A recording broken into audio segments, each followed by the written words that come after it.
Genesis 1:1, it says, "In the beginning, God created the heavens and the earth." But God is actually a translation from the Hebrew word Elohim, which is plural, meaning gods or powers, suggesting that the original text refers to a pluralistic divine force rather than a singular monotheistic entity. This plurality suggests that the divine essence is multifaceted, and when it says, "Let us make man in our image," it implies that humanity reflects this rich diversity of the divine. This understanding shifts our perspective of creation from seeing God as a singular entity to recognizing a complex, inclusive divinity that encompasses various attributes and forces, reinforcing the idea that the divine spark resides within each of us, inviting us to seek inner awakening and embrace all aspects of our being.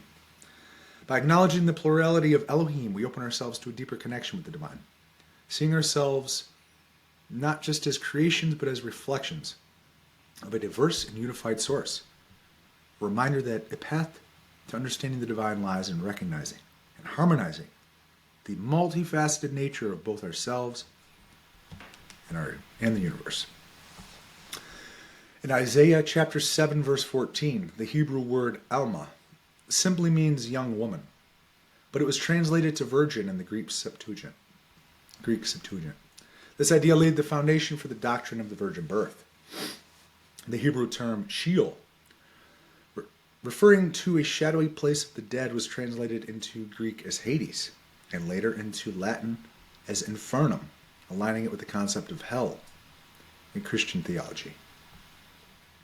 Originating from a mistranslation in Isaiah 14:12, the Hebrew word Hallel, meaning shining one, was translated to Lucifer in Latin, which eventually became synonymous with Satan, although the original passage referred to a Babylonian king. The Hebrew word ruach means spirit or breath, signifying a divine life-giving force.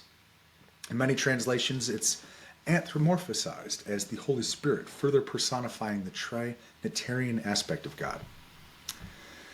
These are just a few examples of how translation errors and linguistic shifts have restructured entire theological concepts. Each translation, whether by accident or design, contributes to a version of Christianity that might be quite different from its earliest forms. This brings us to the Gnostic texts, the forgotten and rejected books. Let's take a look at some of these excluded texts to really get a sense of the breadth of spiritual writings that were circulating among early Christians but didn't make it into the Bible. Man, there's many.